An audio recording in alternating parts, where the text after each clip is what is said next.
है गगन भी करने लगा है नर्तन। दक्ष पिता की लाडली कन्या आज बनी है ये दुल्हन, आज बनी है ये दुल्हन, आज बनी है ये दुल्हन।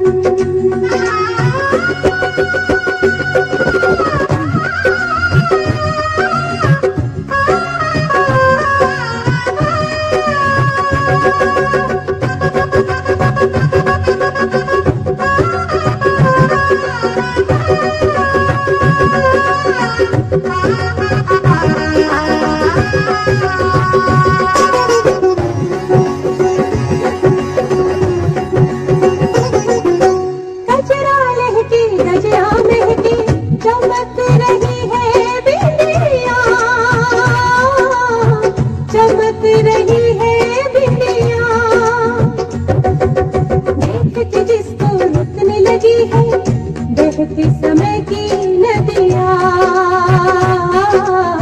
बहती समय की नदियाँ, शिव शंकर के नैन बनेंगे इसके रूप का दर्पण, इसके रूप का दर्पण, इसके रूप का दर्पण।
शिव जी बिहाने चले पाल की सजा के बाबूती लगा के ना। ओ शिव जी बिहाने चले पाल की सजा के बाबूती लगा के पाल की सजा के ना।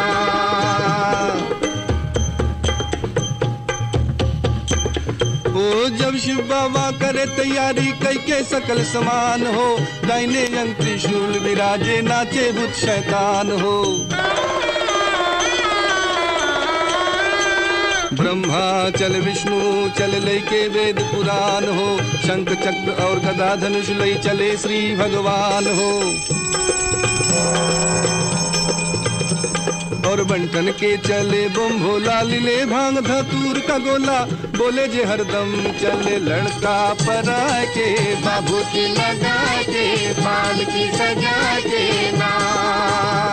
ओ शिव जी बिहाने चले पाल की सजा के बाबूती लगा के पाल की सजा के ना।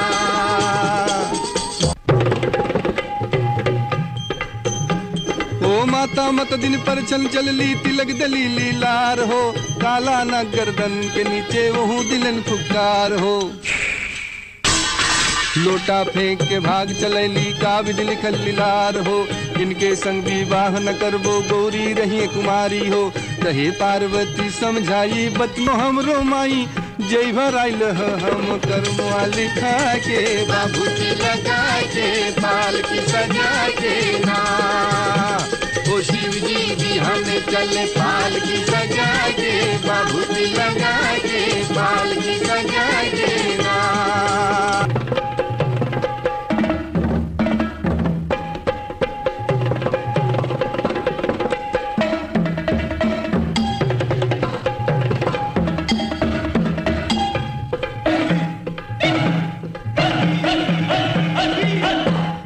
कोमल रूप धरे शिव शंकर खुशी भये नर नारी हो। राजा हिमाचल दान कराइले इज्जत रहे हमार हो। कहे बरसाती शिव शंकर से केहू के न पावल पार हो। इनके जटा से गंगा बहिली महिमा अगम अपार हो। जय शिव शंकर ध्यान लगाए इनके तीनों लोग दिखाए। कहे दुखरन यही पद बनवा के, बाबूजी लगा के पाल की सजा के ना।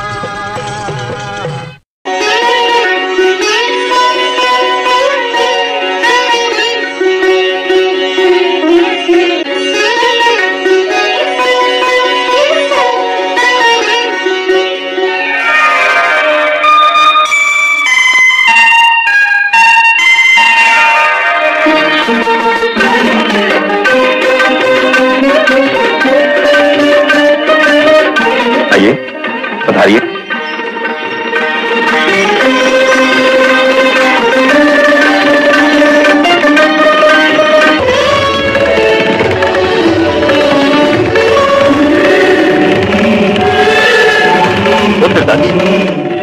सौभाग्य आकांक्षिणी सती को विवाह मंडप में बुलवाइए। जो आ गया पिताश्री। महारानी।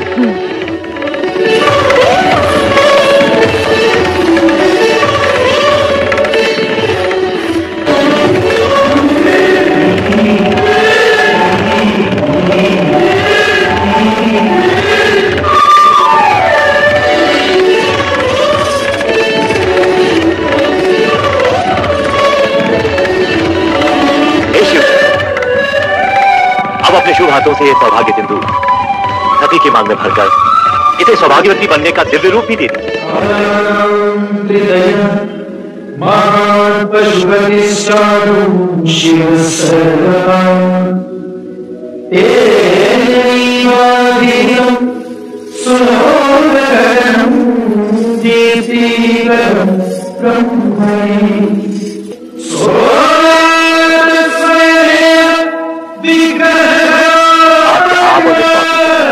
पति पत्नी हुए। धन्य हो शिव सती का ये मिलन मंगलमय हो। बोलो शिव सती की जय, शिव सती की जय, शिव सती की जय।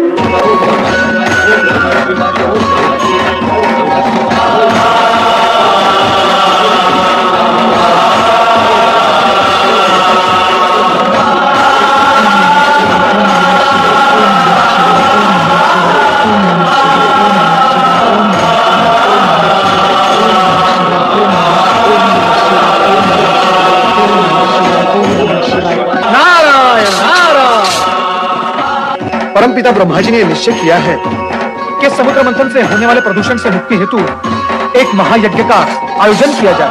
परमपिता ब्रह्मा जी ने यज्ञ हेतु आपको सादर निमंत्रण भेजा है। हम अवश्य इस धर्म यज्ञ में सम्मिलित होंगे। आपकी स्वीकृति से मैं धन्य हुआ। अब मुझे आज्ञा दो।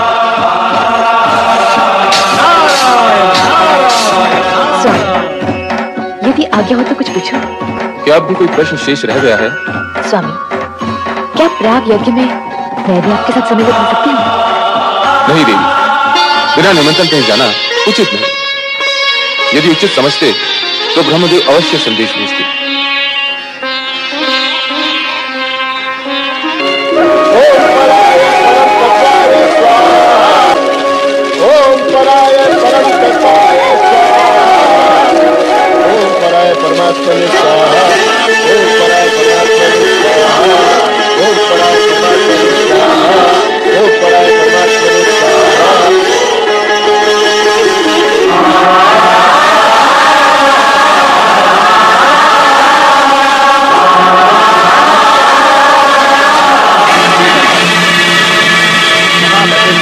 सम्मानित व्यक्तियों ने मुझे आदर देने हेतु अपने मस्तक झुकाकर मुझे प्रणाम किया, किंतु तुमने मेरे अपने जमाता होते हुए भी मेरी ओर देखा तक नहीं।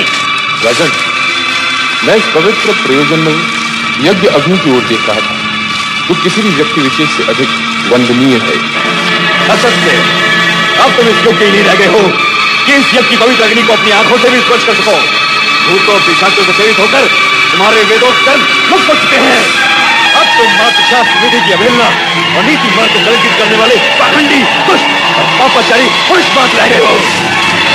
मैं श्राप देता हूँ कि शमशान में निवास करने वाले उत्तम कुल और चंद इन जंगल को इस यज्ञ भस्म कर दिया जाए और देवताओं के साथ इस यज्ञ का कोई भी भाग न दिया जाए। अरे महामूर्ख दुष्ट बुद्धिदार, तुमने भगवान भोलेनाथ को यज्ञ से बहिष्कृत कर दिया। इनके स्मरण करने से यज्ञ सफल हो जाते हैं और तीर्थ पवित्र हो जाते हैं। ओ अधर्म ब्राह्मण नीच, तुमने इनका अपमान कर दिया है, जो सृष्टि के रचयिता हैं, जो पालन करता है और एक दिन संहार करता भी होंगे। इसीलिए शिव तेज के प्रभाव से मैं तुझे श्राप देता हूँ कि तुझ जैसा ब्राह्मण वेद ज्ञान से वंचित हो जाए, हो जाए और तेरा मुख सबके समान हो जाए। तुम्हें इस प्रकार क्रोधित नहीं होना चाहिए। तुमने व्यर्थ ही ब्राह्मण कुल को शाप दे डाला। जहां तक मेरा प्रश्न है, मुझे तो किसी भी प्रकार का कोई शाप छू भी नहीं सकता।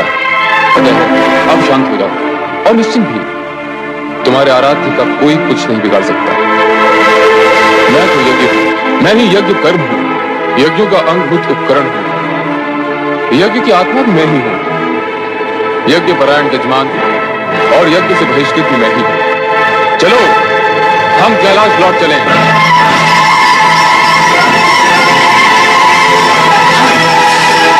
मेरे स्वामी कितने महान है। पिताश्री ने भरी सभा में उनका इतना बड़ा अपमान किया और उन्होंने इस दुर्घटना का मुझे आभास तक नहीं होने दिया। उनके स्थान पर अगर मैं होती तो पिताश्री को भला बुरा कहे बिना नहीं रहती मैं क्या करूं और क्या ना करूं।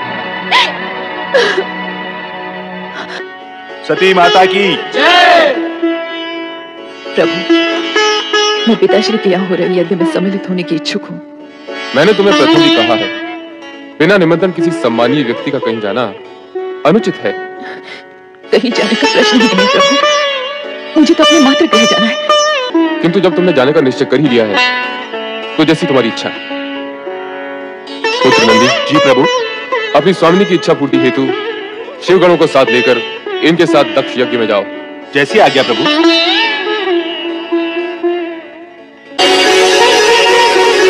पुत्री सती तुम आ गई? अच्छा किया तुम आ गई। पुत्री सती तुम आ गई, ये तुमने बहुत अच्छा किया। जब से तुम्हारी सब बहनें आई हैं, तब से मैं तुम्हारा ही स्मरण किए जा रही हूँ। आओ, यज्ञ आरंभ हो चुका है। आओ, मैं यज्ञ में सम्मिलित करूंगी। ये पूछने आई हूँ कि मेरे स्वामी शिव शंकर को इस आयोजन के निमित्त आमंत्रित क्यों नहीं किया गया? इसलिए कि तुम्हारा पति महादेव कहलाने के योग्य ही नहीं है। वह कुलीन अमंगलकारी, वेदों से बहिष्कृत और क्लेशधारी है। भूत पिशाचों के स्वामी उस भूतनाथ के साथ हमने तुम्हारा विवाह अपने पिता ब्रह्मा के दबाव में आकर किया था और उसके लिए हम आज तक पछता रहे हैं सती, आज तक पछता रहे हैं। हम उस ढोंगी पाखंडी भवोद्धारी को इस यज्ञ में कदापि आमंत्रित नहीं करेंगे। हम नहीं चाहते कि उसके अपमान नाम की छाया भी इस पावन यज्ञ पर पड़ने पाए। पिताश्री, आप जैसे शिव द्वेषी को शिव निंदा करते हुए देखकर मुझे आपकी पुत्री होने पर लज्जा होने लगी है। हे विधाता, आपने मुझे ऐसे पिता की पुत्री क्यों बनाया जो सर्वोत्कृष्ट परमात्मा शिव की स्तुति करने के बदले उनकी निंदा कर रहा हो? सती, बंद करो नाटक। अभी तुमने अपने पति के दोषों का बखान सुना ही कहां है। यदि मैं तुम्हारे उस कर्महीन पति के दोषों को गिनाने लगूंगा तो समस्त ब्रह्मांड की गिनती भी कम पड़ जाएगी। तुम यह अमूल्य समय व्यर्थ ही नष्ट कर रही हो। हम तुमसे कितनी बार कह चुके हैं कि तुम्हारे पति वेद विरोधी, अमंगलकारी और अपावन है, इसलिए हमने उसे इस यज्ञ से बहिष्कृत कर दिया है। एक ही बात को बार बार दोहराकर हमारे क्रोध की अग्नि को प्रज्वलित न करो।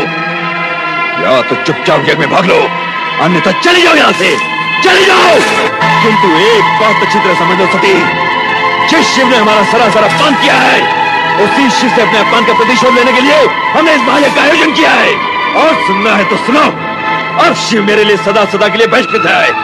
वो भूतनाथ, शमशान में पड़े रहने वाला घोरी, नंग धड़ंग अवधूत,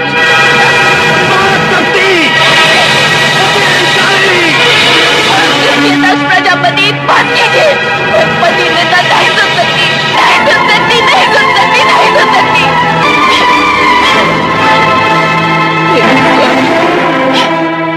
आपने मुझे न आने के लिए कितना समझाया, किंतु मैं मूढ़मती केवल पिता को 2 बातें सुनाने के लोभ में यहाँ चली आई। उस समय मैंने ये न सोचा कि यदि मुझे पति के विषय में आप शब्द सुनने पड़ गए तो अब तो मैं अपने स्वामी को अपना मुंह भी नहीं दिखा सकती।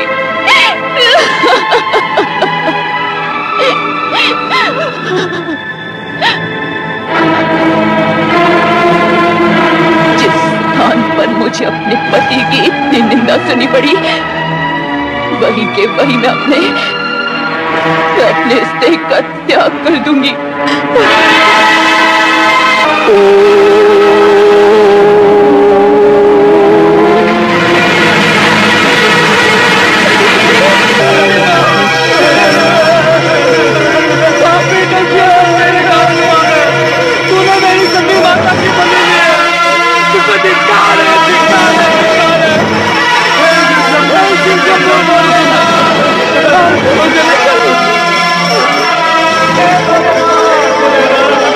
मारिए दुर्दशा, यही सती कहाँ है?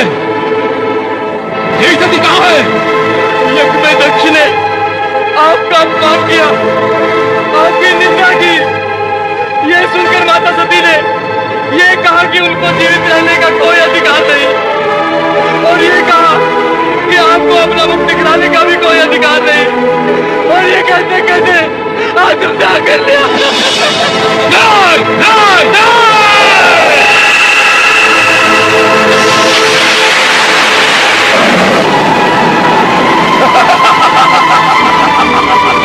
जय महारुद्र, मेरे लिए क्या आज्ञा है प्रभु?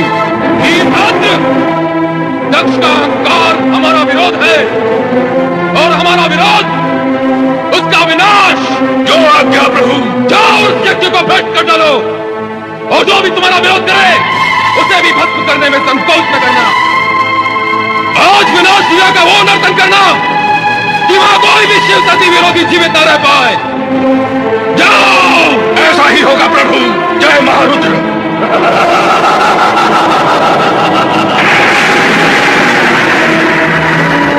रे दुराचारी दक्ष, तेरे इस यज्ञ का विनाश हो जाएगा। तुझ पर दुर्भाग्य और विपत्तियों का आक्रमण होगा।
महाभयंकर, आपकी आज्ञा के अनुसार दुष्ट दक्ष का अंत कर दिया और उसके सर को काटकर यज्ञ कुंड में स्वाहा कर दिया। वीरभद्र, तुम मेरी आज्ञा का पालन कर धन्यवाद के पात्र हो गए हो। सभी गणों में सर्वश्रेष्ठ हो, यशस्वी भव। जय महारुद्र।